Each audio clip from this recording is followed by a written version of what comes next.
Bonjour et bienvenue sur Leila Lumière et Éveil. Avant de commencer cette vidéo, j'ai une petite demande à vous faire.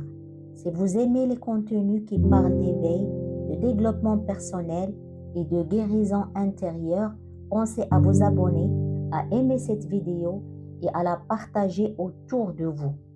Chaque abonnement permet à cette chaîne de toucher davantage de personnes qui traversent des périodes difficiles.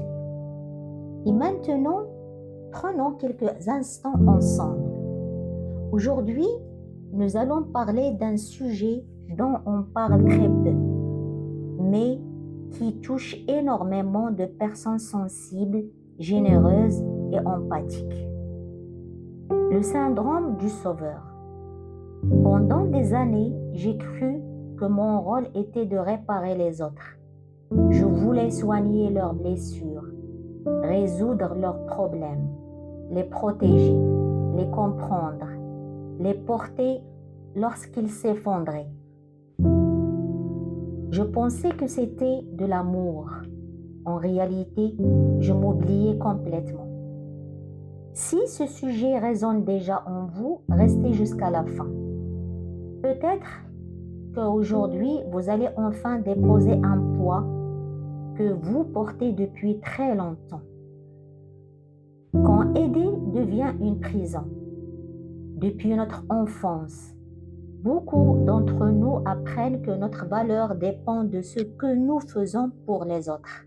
On nous félicite lorsque nous sommes sages, lorsque nous aidons, lorsque nous faisons plaisir aux autres, lorsque nous évitons les conflits. Petit à petit, notre cerveau intègre une croyance. Je mérite d'être aimé uniquement si je suis utile. Cette croyance paraît noble, mais elle devient un piège. Parce qu'un jour, nous commençons à croire que le bonheur des autres dépend entièrement de nous.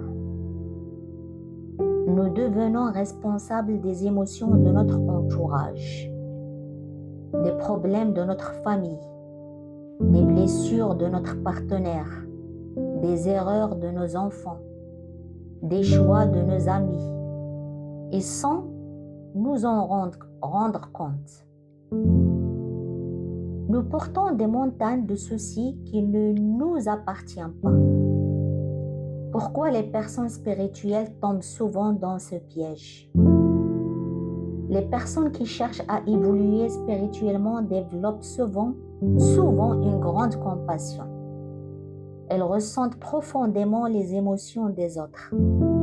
Elles veulent apporter de la lumière, de la paix, du réconfort. Mais il existe une grande différence entre être une lumière et devenir une béquille. Une lumière éclaire. Une béquille empêche parfois l'autre d'apprendre à marcher. Pendant longtemps, je pensais que sauver quelqu'un était un acte d'amour. Aujourd'hui, je comprends que parfois, laisser quelqu'un vivre ses propres expériences est le plus grand cadeau que nous puissions lui offrir. Le jour où j'ai compris, il y a eu un moment où je me suis sentie complètement épuisée. Je donnais encore, toujours, à tout le monde, mais personne ne semblait remarquer ma fatigue. Je me réveillais avec le poids des problèmes des autres. Je me couchais avec leur inquiétude. Je ne vivais plus ma propre vie. Je vivais la leur. Et un jour, une question m'a bouleversée. Qui prend soin de celle qui prend soin de tout le monde? Qui prend soin de moi? Cette question a changé ma vie. Les signes du syndrome du sauveur. Peut-être vous reconnaîtrez-vous. Vous culpabilisez lorsque vous dites non. Vous avez peur de décevoir. Vous essayez toujours de résoudre les conflits. Vous absorbez les émotions des autres. Vous vous sentez responsable de leur bonheur. Vous donnez plus que vous ne recevez. Vous êtes constamment fatigué. Vous oubliez vos propres besoins. Si plusieurs de ces phrases vous parlent, vous n'êtes peut-être pas simplement généreux. Vous portez peut-être le syndrome du sauveur.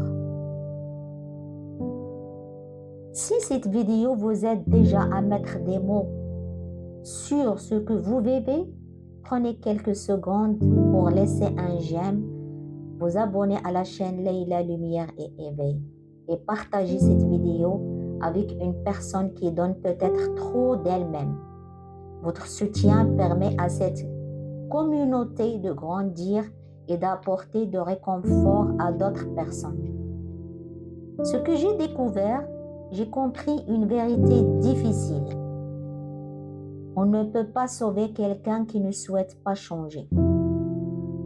On peut aimer, on peut écouter, on peut accompagner, mais on ne peut pas vivre la transformation à sa place. Chaque être humain possède son propre chemin, ses propres leçons, ses propres expériences. Vouloir tout porter, c'est parfois empêcher l'autre de développer sa propre force. Dire non est un acte d'amour. Pendant longtemps, le mot non me faisait peur. Je pensais qu'il était égoïste. Aujourd'hui, je sais qu'il est parfois profondément spirituel. Dire non, c'est respecter son énergie. Dire non, c'est protéger sa paix. Dire non, c'est reconnaître que notre temps est précieux.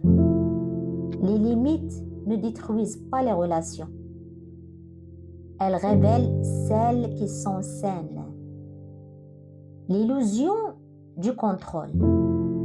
Le syndrome du sauveur cache souvent une autre illusion.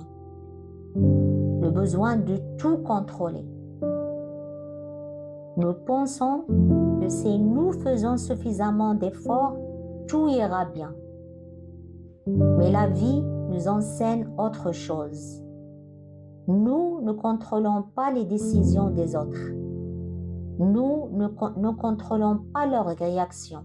Nous ne contrôlons pas leur évolution. La seule personne que nous pouvons réellement transformer, c'est nous-mêmes. Ce qui a changé dans ma vie, lorsque j'ai arrêté de tout porter, je me suis sentie plus légère. Je respirais mieux. Je dormais mieux. Je retrouvais de l'énergie. Et paradoxalement, mes relations sont devenues plus vraies. Parce qu'elles n'étaient plus basées sur le sacrifice. Elles étaient basées sur le respect. Aider autrement. Aujourd'hui, lorsque quelqu'un souffre, je suis présente, j'écoute, je soutiens, mais je refuse désormais de porter ce qui ne m'appartient pas. J'ai compris qu'on peut tendre la main sans porter quelqu'un sur ses épaules. Et cela change absolument tout. Un exercice simple. Prenez quelques secondes, fermez les yeux, imaginez que vous portez un énorme sac rempli de pierres. Chaque pierre représente un problème qui ne vous appartient pas. Le divorce d'un proche, les choix d'un enfant, les blessures d'un ami, les erreurs d'un collègue. Imaginez maintenant que vous posez ce sac au sol. Respirez profondément. Ressentez cette légèreté. Vous avez le droit de vivre votre propre vie. Le véritable amour ne contrôle pas. Il ne sauve pas. Il ne manipule pas. Il accompagne. Il respecte. Il fait confiance. Parfois, aimer quelqu'un consiste simplement à croire qu'il est capable de trouver sa propre lumière, même s'il doit traverser l'obscurité. Si vous vous êtes reconnu dans cette vidéo, j'aimerais que vous reteniez une seule chose. Votre mission n'est pas de sauver tout le monde, Votre mission n'est pas de sauver le monde. Votre mission est de rester fidèle à vous-même. Lorsque vous prenez soin de votre paix intérieure, vous inspirez naturellement les autres. Et cette inspiration vaut souvent bien plus que tous les sacrifices. Avant de nous quitter, si cette vidéo vous a touché, abonnez-vous à Leila Lumière et Éveil. Laissez un j'aime et partagez-la avec une personne qui porte peut-être un poids trop lourd. Dites-moi également en commentaire, avez-vous déjà eu l'impression de porter les problèmes des autres? Je lis chacun de vos messages avec attention. Prenez soin de vous, protégez votre lumière et rappelez-vous, vous pouvez aimer profondément sans vous oublier. À très bientôt sur Leila, Lumière et Éveil.